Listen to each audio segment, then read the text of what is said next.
Assalamualaikum sahabat, sahabat kamu, adik-adik kita lanjutkan ya ngebahas untuk kelas 8 SMP. Nah, saat ini yang akan kita bahas adalah ngebahas soal PKN ya. Yuk kita simak ya 10 soal yang akan kakak Umi bahas. Oke, siap. Dari soal nomor 1 nih, tentang apa ini? Nah, ini upaya kerja paksa atau RODI guna membangun jalan sepanjang Pulau Jawa Anyer Panarukan untuk kepentingan militer ya. Membuat rakyat menderita dilakukan pada saat Gubernur Jenderal siapa? Nah, jawabannya adalah Dendles. Ayo, ingat ya, Dendles ya. Nah, Dendles ini, jadi kerja Rodi ini atau kerja paksa di Indonesia dipimpin oleh Gubernur Hindia Belanda, Herman William Dendles. Dendles datang ke Indonesia pada tahun 1808 setelah diberi tugas oleh Raja Perancis Louis Napoleon. Saat itu Belanda berada di bawah kekuasaan Prancis ya. Di Indonesia, Dendles diberi tugas untuk mempertahankan Pulau Jawa dari serangan Inggris.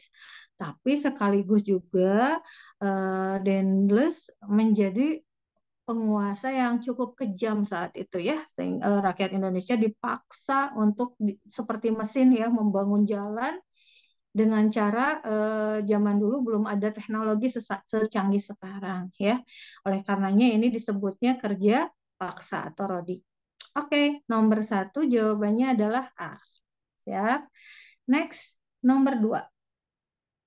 Nah, Budi Utomo merupakan organisasi pertama di Indonesia yang berjuang lebih bersifat nasional dibanding organisasi-organisasi di perjuangan sebelumnya yang lebih bersifat kedaerahan. Jadi waktu itu pionirnya adalah Budi Utomo ya. Pada tanggal berapa Budi Utomo didirikan? Budi Utomo didirikan pada tanggal 20 Mei 1908 ya. Jadi organisasi ini didirikan oleh siswa-siswa Stovia gitu ya. Pendirinya didorong oleh pemikiran dari Dr. Wahidin perihal pemberian beasiswa kepada anak-anak Jawa yang berpotensi awalnya ke sana.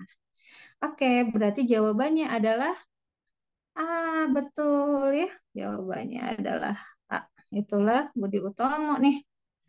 Next, nomor 3. Wujud dari nilai persamaan derajat.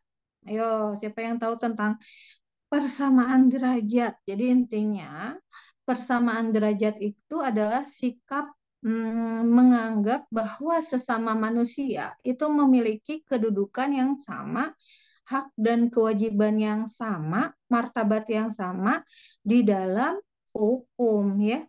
Jadi jawabannya adalah B. Setiap warga negara memiliki kedudukan yang sama di depan hukum ya. Nomor 3 jawabannya adalah B, adik-adik. Mudah ya. PKN ini tinggal dihayati saja selain hafalan, tetapi ada penghayatannya. Oke, nomor 4. Petikan Insinyur Soekarno, berikan aku 10 orang pemuda, akan kuangkat gunung. Katanya gitu ya. Dan 100 orang pemuda akan aku ubah dunia. Kalimat itu apa sih maknanya gitu ya. Jadi di sini ucapan Presiden Soekarno seperti ini kurang lebih adalah menganggap bahwa pemuda ini adalah ujung tombak dari sebuah perubahan ya. Jadi ujung tombak perubahan ini coba kita lihat ya, yang A, perubahan daerah dan dunia dipengaruhi potensi para penduduknya. Perubahan di berbagai daerah tergantung pada potensi pemuda. Keberhasilan pembangunan bukan sebab pemuda, pemuda ialah tulang punggung bangsa. Jawaban yang benar adalah D ya, pemuda ialah tulang punggung bangsa ya. Oke, nomor 5. Contoh perbuatan yang menempatkan kepentingan bangsa dan negara di atas kepentingan pribadi atau golongan adalah apa ya ini? Intinya perbuatan yang mengedepankan kepentingan nasional, kepentingan bangsa ya. Kalau yang A ini area sekolah, kalau yang B area jalan sekitar, kalau yang C hanya membantu korban bencana alam. Nah, yang tepat adalah yang D, mobilisasi umum bila negara dalam bahaya. Bersyukur ya, sekarang akhir-akhir ini kita tidak ada mobilisasi ya.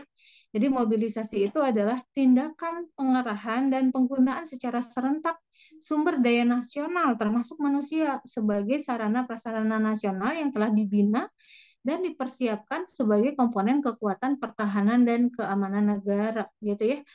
Jadi ini adalah salah satu bentuk dari perbuatan menempatkan kepentingan bangsa dan negara di atas kepentingan pribadi atau golongan. Jadi jawabannya adalah D ya. Oke, nomor 6 sekarang. Mana di bawah ini yang merupakan sikap menjunjung tinggi nilai ketuhanan? Nah, tentunya kita simak ya yang A. Memaksa agama atau kepercayaan orang lain? Enggak, ya. Tidak ada toleransi pada penganut agama lain? Tidak boleh ya. Karena kita harus menjaga toleransi justru ya dengan adanya keberagaman. C. Menghalangi orang lain untuk melaksanakan kewajiban? Nggak boleh ya, karena ya itu tadi kita harus menjaga kebersamaan dengan cara menghargai perbedaan. D. Membina kerukunan antar umat beragama dan mengembangkan sikap toleransi. Betul ya, yang D ya. Berarti nomor 6 jawabannya adalah D. Siap ya. Nomor 7. Oke, kita masuk ke politik divide et impera. Apa itu? Politik divide et impera adalah politik pecah belah. Nah, adu domba. Nah, adu domba kayak domba itu kan kalau diadu, hmm, untuk tujuannya untuk apa sih? Untuk memecah belah ya. Jadi dombanya bertengkar, padahal yang anteng adalah yang adu dombanya, yang adu dombanya ngeliat aja ya. Nah, ini politik ini tentunya digunakan dulu oleh penjajah Belanda nih untuk mengadu domba orang-orang atau golongan yang ada di daerah Indonesia ya. Jadi ya jawabannya adalah A. Politik saling mengadu domba antara kerajaan yang satu, zaman dulu masih kerajaan ya, dan kerajaan yang lain melakukan fitnah, menjelek-jelekan. Nah, hati-hati ya adik-adik, sifat tersebut itu tidak baik ya, jangan dicontoh. Baik, nomor 7 jadi jawabannya A. Kita lanjut nomor 8. Oke, walaupun Indonesia pernah dijajah Belanda dan menderita sekali ya, tetapi ternyata ada dampak positif loh dari kedatangan kolonial Belanda terhadap Indonesia. Apa itu? Kalau di option berarti dampak positifnya A. Muncul banyak organisasi kah? B. Sistem politik Indonesia menjadi terbuka. C. Masyarakat mulai memiliki pemahaman dan kesadaran pentingnya pendidikan. D. Para petani semakin makmur ya. Nah, pada saat kolonial Belanda yang paling ekstrim itu perubahan dampak positif ada di dunia pendidikan ya. Jadi masyarakat mampu mengenyam sistem pendidikan, muncullah elit-elit cendekiawan di Indonesia yang mampu masyarakat yang mampu membaca, itu yang dampak yang paling signifikan ya di bidang pendidikan. Baik, berarti nomor 8 jawabannya C adik-adik. Next ya, nomor 9. Salah satu semangat dalam komitmen kebangsaan kita adalah, nah, semangat dan komitmen dalam kebangsaan tentunya adalah untuk menjaga persatuan dan kesatuan negara Republik Indonesia ya. Yang A, apakah membiarkan para petinggi berjuang sendiri? Enggak ya. Yang B, terus berjuang pantang menjelah untuk membela tanah air? Oke, kita keep dulu ya. Yang C, melakukan demonstrasi untuk petinggi supaya memperjuangkan. Ini boleh, tetapi ada batasnya demonstrasi juga ya. Ada etika dan sebagainya. Yang D, menyerahkan semua urusan bangsa pada polisi, Polri, enggak juga ya. Intinya B, terus berjuang, pantang menyerah untuk membela tanah air sesuai dengan perannya masing-masing, gitu ya. Jadi kalau pejabat, petinggi, ya tentunya perannya, tanggung jawabnya juga ada kita, rakyat, tanggung jawabnya juga ada ya. Tentunya sesuai porsi. Oke, nomor 10 mengenai Sumpah Pemuda nih.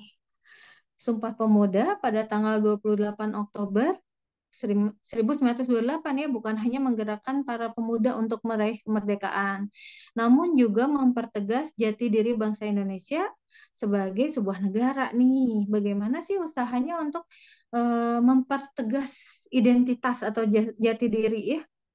Nah, kita lihat ya, menghormati perbedaan pada dalam masyarakat, menghilangkan sikap dan anggapan semua orang akan berbuat jahat, memahami simbol negara, bekerja lebih keras dan cerdas untuk mencapai cita-cita.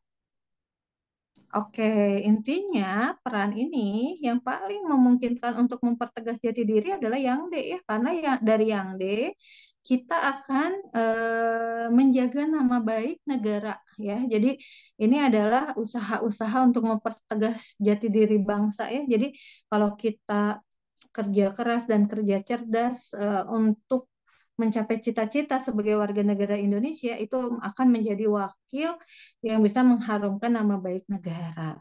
Jadi yang nomor 10 jawabannya D. Baik adik-adik, demikian tadi ngebahas PKN kelas 8 SMP. Semangat ya belajarnya, dibaca-baca lagi. Sampai ketemu di materi yang selanjutnya.